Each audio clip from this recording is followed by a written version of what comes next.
اطلع مع حضراتكم على طول ان الناس في ليبيا قالوا له يا كهرباء احنا متمسكين بالتعاقد معاك واحنا هنفك القيد. فكده تقدر تقول ان كهرباء هيروح نادي الاتحاد الليبي.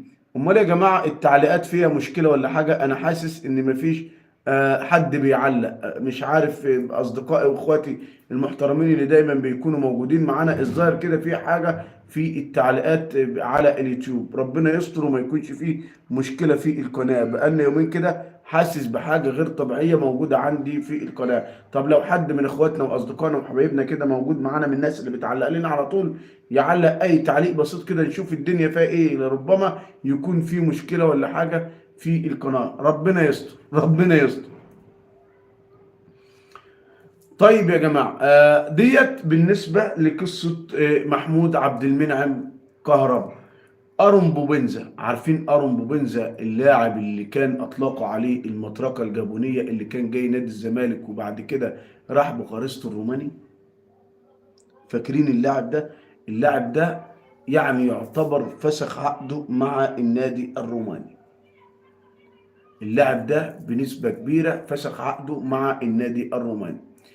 آه وارد. هل من الممكن ان النادي الاهلي يخطف صفقه نادي الزمالك؟ هل من الممكن ان نادي الاهلي يخطف ارون بوبنزا اللي يعني كان يعتبر وقع مع نادي الزمالك وفيه قضيه بينه وبين نادي الزمالك؟ من الممكن. مش عارف احساسي ليه كده ان النادي الاهلي هيروح لصفقه ارون بوبنزا. على فكره كان بيقول لك انه لعيب جامد جدا، ويعني من الاخر نادي الزمالك جاب شويه خمس ست صفقات كده طلعوا شوربه. لو كنت سالت اي زملكاوي كان يقول لك ارون بوبنزا هو اللي عليه العين والنني.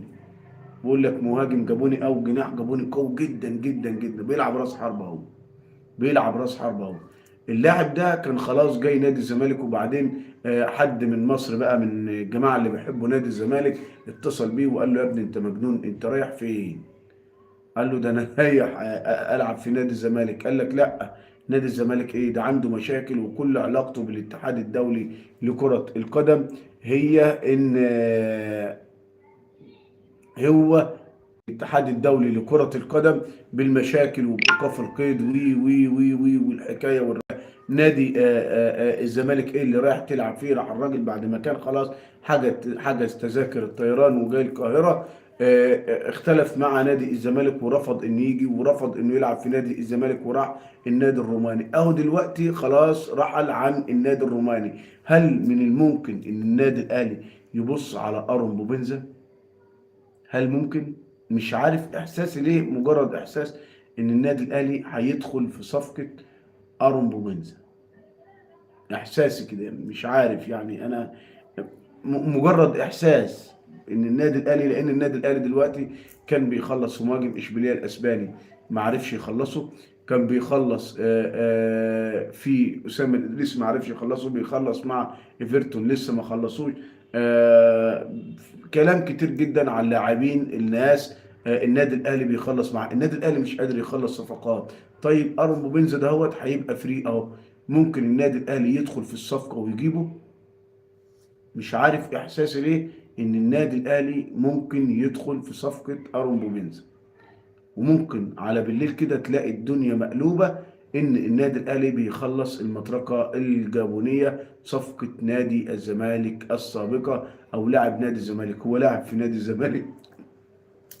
والله العظيم ده احنا قعدنا ساعتها نتريق تريقه. ولما الجماعه الاهلاويه حطوا تشكيله النادي الاهلي في السوبر الافريقي، وحطوا بطاقه ارون بومينزا، وقال لك البطاقه بتاعه اللاعب وصلت. يا جماعه ده اللاعب نفسه ما وصلش، يقول لك اللاعب ده البطاقه بتاعته وصلت. فجاوا الناس عاملين ملعب كده وعاملين سبوره وحاطين فيها تشكيل الزمالك، وراحوا حاطين وكاتبين بطاقه ارون بومينزا.